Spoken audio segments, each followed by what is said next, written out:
Bonjour à tous, j'espère que vous allez bien. Je m'appelle Benjamin Brochet, je suis kinésithérapeute et ostéopathe. Et aujourd'hui, j'ai décidé de vous faire une vidéo sur les courbatures, tout simplement parce qu'il y a plein de croyances négatives sur ce phénomène, qu'il s'agisse de la définition même des courbatures, les différentes techniques qu'on peut utiliser dans la prévention ou dans le traitement. On va également parler des croyances populaires sur les courbatures et on va voir si elles sont vraies ou pas.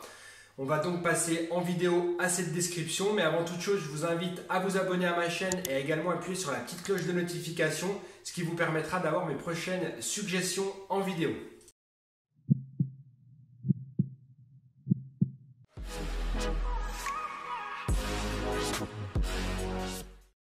Alors, qu'est-ce que c'est que les courbatures musculaires et quelles en sont les causes? Eh bien, les courbatures musculaires, elles se traduisent par des douleurs musculaires diffuses qui sont dues à des micro-lésions, des micro-traumatismes au niveau de la fibre musculaire qui a été provoquée par l'activité physique.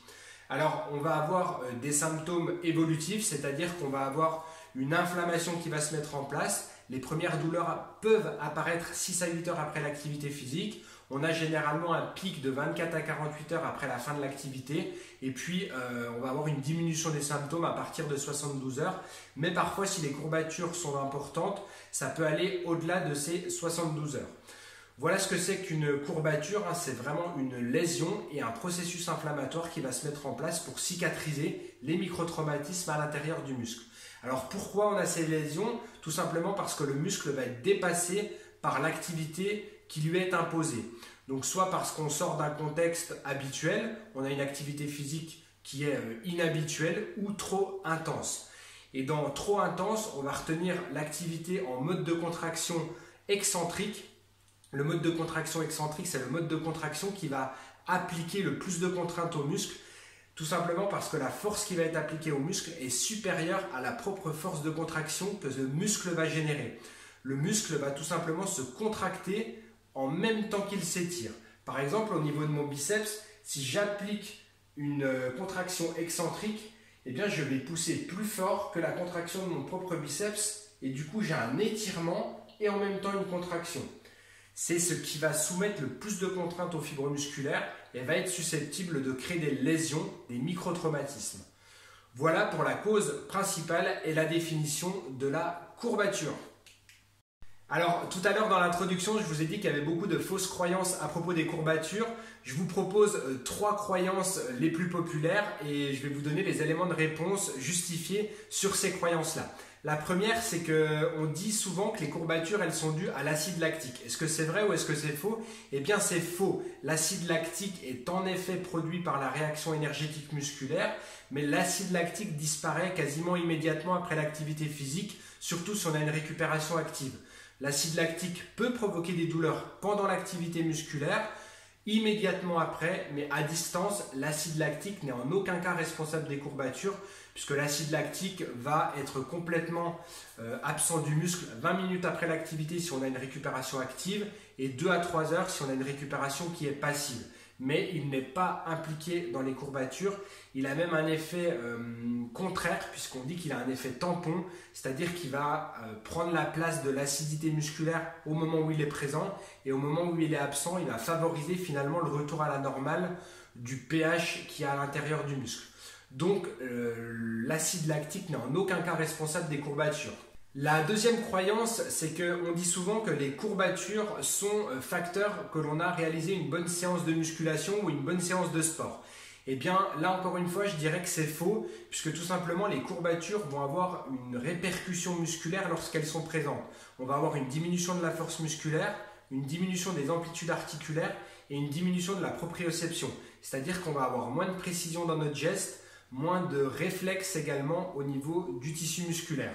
Donc, si vous êtes sportif et que vous avez établi un programme de sport, les courbatures vont vous empêcher de mener à bien votre programme musculaire puisque vous allez être moins précis, moins efficace dans l'action musculaire que vous mettez en place. Donc, si vous n'avez pas prévu ces courbatures, eh ben, elles peuvent vraiment perturber votre programme de préparation.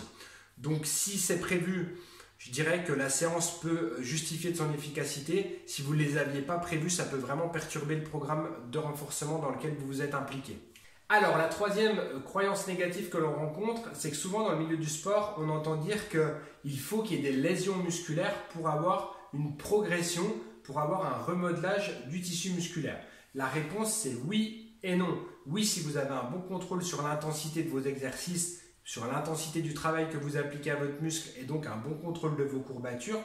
Non si vous n'avez aucune idée de ce que vous appliquez en termes de charge au niveau de votre tissu musculaire et donc aucun contrôle sur vos courbatures. Il faut bien comprendre qu'au sein du tissu musculaire, il va y avoir des micro-traumatismes, des micro-lésions.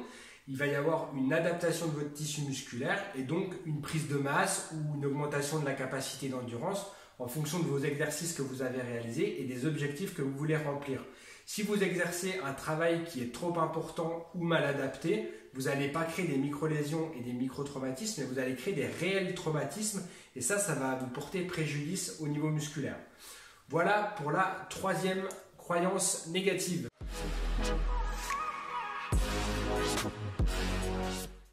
Alors, dans la première partie de cette vidéo, on a vu ce que c'était que les courbatures, quelles en étaient les causes et quelles étaient les grandes croyances populaires qu'il y avait autour de ce phénomène.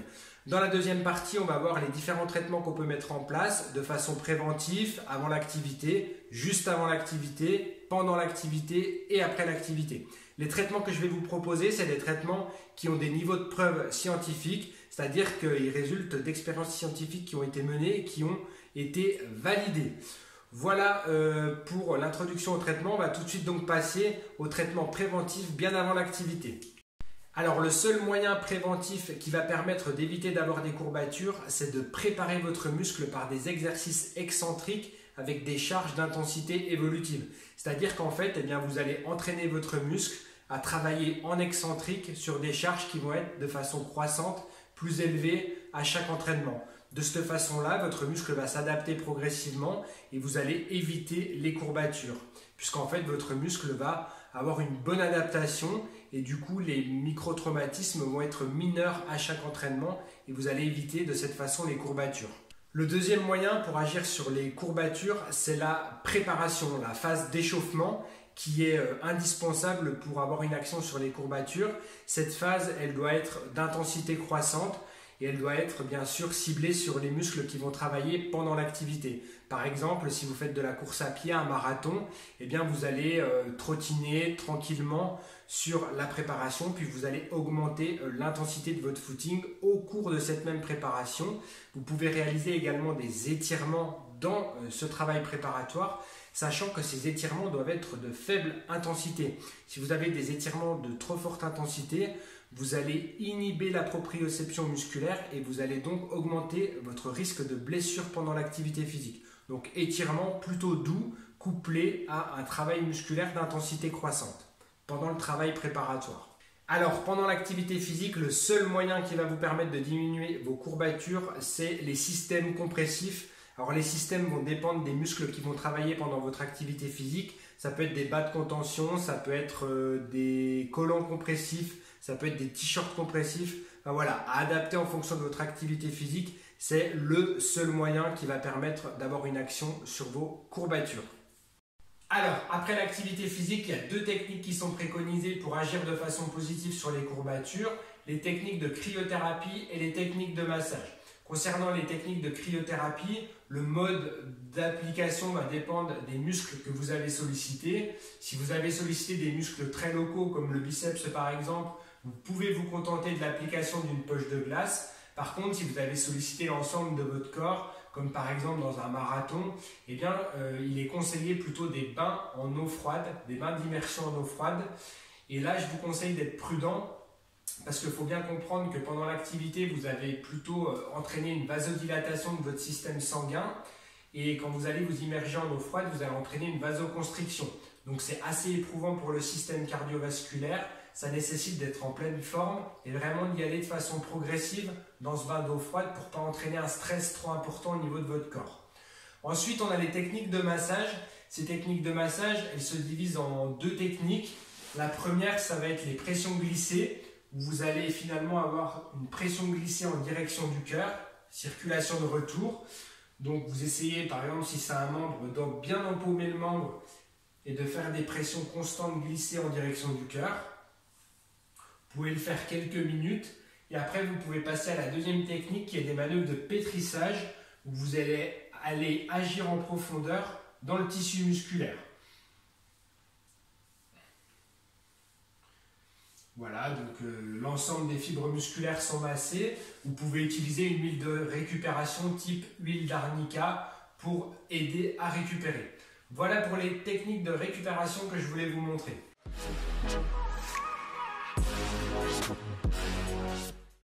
Voilà pour les différents traitements que je voulais vous présenter. Donc si vous voulez éviter d'avoir des courbatures, eh bien vous pouvez réaliser un travail préventif, préparatoire de renforcement musculaire en excentrique de faible intensité. Avant l'activité, vous pouvez réaliser un bon échauffement. Pendant, vous pouvez porter des vêtements compressifs. Et après cette même activité, vous pouvez faire de la cryothérapie et du massage. Vous remarquerez que je ne vous ai pas parlé des étirements après l'activité, tout simplement parce qu'ils ont tendance à aggraver les micro-lésions musculaires et donc à accentuer les courbatures.